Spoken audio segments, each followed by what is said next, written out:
जय हिंद दोस्तों, स्वागत है आप सभी का आपके अपने YouTube चैनल जैकपुर पे। तो आज के इस वीडियो में हम लोग क्लास 8 के सोशल साइंस का मॉडल प्रश्न पत्र देखेंगे, जो कि आपके एग्जाम में यहाँ से भर भर के क्वेश्चन पूछे जाते हैं। तो चलिए स्टार्ट करते हैं। चैनल पे जो लोग पहली बार आएँ, सब्सक्राइब करके घंटी वाले आइकन को जरूर प्रेस कर लीजिएगा, ताकि आने वाली हर एक वीडियो का नोटिफिकेशन आपके मोबाइल पर मिलता रहे। सबसे पहला सवाल देखिए आपके स्क्रीन पर है कि लॉर्ड क्लाइव ने भारत का मानचित्र तैयार करने की जिम्मेदारी किसे सौंपी थी? तो इसको सौंपा था लॉर्ड कॉर्नवालिस को। किसको सौंपा था? लॉर्ड कॉर्नवालिस को सौंपा था।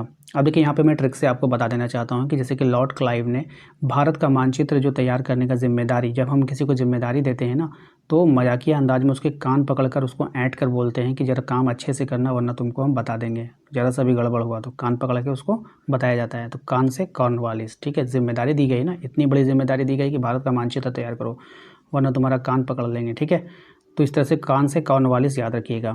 क्वेश्चन नंबर 2 पे आइए। इसमें कहा गया है कि इतिहास को सामान्यतः कितने कालखंडों में बांटा गया है? तो इतिहास को हम लोग 3 कालखंडों में बांटते हैं, ठीक है। तो इसको कुछ नहीं करना। जैसे इतिहास का मतलब क्या होता है? किसी के बारे में जानना, है ना। हम लोग किसी के बारे में ही तो पढ़ते हैं ना, जैसे कि राजा महाराजा, बीता हुआ आदमी, पुराने ज़माने के आदमी। तो आप लोग इमेजिन कर लो कि या एक तो वो होता है जो जीता है, उसके पहले वाला और उसके आगे वाला। बस ऐसे दिमाग में रखना, आपको हमेशा याद रहेगा, ठीक है। वैसे इसका सटीक आंसर वो नहीं है, जो मैं आपको सिर्फ ट्रिक बता रहा हूँ कि कैसे याद रखना है। फोर्ट विलियम किला किस शहर में बनाया गया, आपको बताना है। तो फोर्ट विलियम का जो किला है वो बनाया गया था कलकत्ता में। कहाँ बनाया गया? कलकत्ता में, ठीक है। क्वेश्चन नंबर 4 कह रहा है कि टाइगर ऑफ मैसूर किसको कहा जाता है? तो टाइगर ऑफ मैसूर कहा जाता है टीपू सुल्तान को। किसको कहा जाता है? टीपू सुल्तान को कहा जाता है। क्वेश्चन नंबर 5 है, भारत में अंग्रेजों के द्वारा किस फसल की खेती किसानों से जबरन कराई जाती थी? यानी कि किसानों को बोला जाता था कि आपको इसको करना ही करना है। तो कौन था? नील की खेती, ठीक है। क्वेश्चन नंबर 6 में कहा गया कि संथाल, मुंडा और उरांव किस राज्य की प्रमुख जनजातियां हैं? आपको बतानी। काफ़ी फेमस सवाल है ये। तो ये सब झारखंड की जनजातियां हैं। भारत में पहला सूती कपड़ा मिल कहाँ पे स्थापित किया गया, ये बताओ। तो भारत में पहला सूती कपड़ा मिल जो स्थापित किया गया वो बम्बई में स्थापित किया गया था। नेक्स्ट है कि इनमें से कौन 1857 की क्रांति से संबंधित है? तो मंगल पांडे जी 1857 की क्रांति से संबंधित है। क्वेश्चन नंबर 9 है आपका कि 1857 के विद्रोह का तत्कालिक कारण क्या था? तो चर्बी वाले कारतूस के जो अफवाह फैली थी, ये इसका तत्कालिक कारण था। नेक्स्ट है क्वेश्चन नंबर 10 में कि किस दस्तावेज को भारतीय शिक्षा का मैग्ना कार्टा कहा जाता है? तो कौन सी ऐसी दस्तावेज था? तो वुड्स डिस्पैच को, ठीक है, याद रखिएगा। क्या हो जाएगा? Woods dispatch. शांति निकेतन की स्थापना किसने किया है? आपको ये बतानी है। शांति निकेतन की स्थापना किया था रविंद्रनाथ टैगोर ने। ऑप्शन नंबर ए हो जाएगा। बेटी बचाओ बेटी पढ़ाओ कार्यक्रम की शुरुआत कब की गई? तो ये कार्यक्रम की शुरुआत की गई 22 जनवरी 2015 को। क्वेश्चन नंबर आइए हम लोग 13 पे। कहा गया कि इनमें से कौन समाज सुधारक ने अपने पुत्र की शादी एक विधवा से करके एक मिसाल पेश की थी? कौन से समाज सुधारक थे? तो ईश्वर चंद्र विद्यासागर, ठीक है।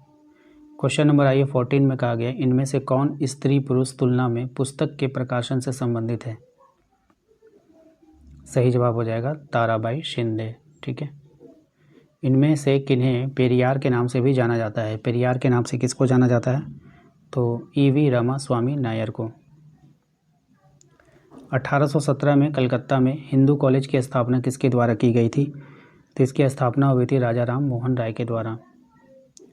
निम्न में से किसे अगस्त क्रांति के नाम से भी जाना जाता है? तो अगस्त क्रांति के नाम से जानते हैं भारत छोड़ो आंदोलन को। नेक्स्ट है, इनमें से कौन से क्रांतिकारी ने 8 अप्रैल 1929 ईस्वी को केंद्रीय असेंबली में बम फेंक दिया था? तो कौन था भाई? तो वो था सरदार भगत सिंह। क्वेश्चन नंबर आई 19 में कहा गया झारखंड के कौन से हॉकी के खिलाड़ी ने भारत को ओलंपिक, विश्व कप एवं एशियाई खेल तीनों में पदक दिलाने वाली टीम के सदस्य रहे हैं? माइकल किंडो, ठीक है। नेक्स्ट है, पवन चक्की किस प्रकार के संसाधन का उदाहरण है? अब ये जो पवन चक्की है वो नवीकरणीय संसाधन है, जिसका उपयोग हम बार बार कर सकते हैं। क्वेश्चन नंबर 21 है कि भारत के अंतरिक्ष एजेंसी इसरो के द्वारा अभी हाल ही में कौन सा मिशन चंद्रमा पर सफलतापूर्वक चंद्र पर भेजा गया था? तो ये हो जाएगा चंद्रयान 3। नेक्स्ट है, चंद्रमा के दक्षिणी ध्रुव पर पहुंचने वाला पहला देश कौन है? तो ये था आपका भारत। ऑप्शन नंबर सी।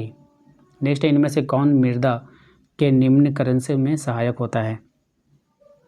तो वनोन्मूलन, रासायनिक उर्वरकों का अत्यधिक प्रयोग, अतिचारण। तो उपयुक्त में से सभी हो जाएगा। क्वेश्चन नंबर आइए 24 में कहा गया है कि पृथ्वी पर उपलब्ध कुल जल का कितना प्रतिशत पीने योग्य है।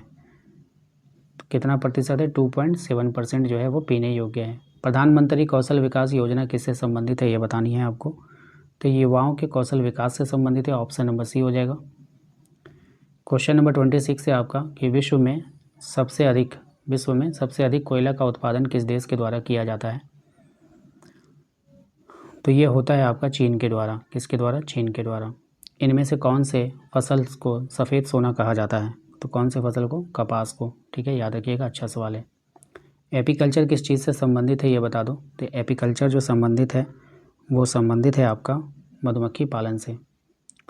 कौन सा देश मसालों के उत्पादन में प्रमुख है ये बतानी है आपको। तो कौन सा देश प्रमुख है? तो भारत। ठीक है, अपना देश भारत जो है मसाला के उत्पादन में अग्रणी है। निम्नलिखित में से कौन खनिज आधारित उद्योग है आपको बतानी है। तो यहाँ पे हो जाएगा लोहा एवं इस्पात उद्योग। नेक्स्ट है, भारत का पीटर्सबर्ग किस शहर को कहा जाता है। बहुत ही अच्छा सवाल है। तो ये कहा जाता है जमशेदपुर को। झारखंड का कौन सा स्थान उर्वरक उद्योग के लिए प्रसिद्ध है। तो झारखंड का जो स्थान उर्वरक के लिए प्रसिद्ध है वो है आपका सिंदरी। ठीक है। नेक्स्ट, इनमें से जनसंख्या परिवर्तन का क्या कारण है आपको बताना है। जन्म दर, मृत्यु दर, प्रवास। तो उपयुक्त में से सभी हो जाएगा। नेक्स्ट है, आज़ादी के बाद भारत के किस तरह की शासन पद्धति को अपनाया। आज़ादी के बाद भारत ने संसदीय शासन प्रणाली को अपनाया।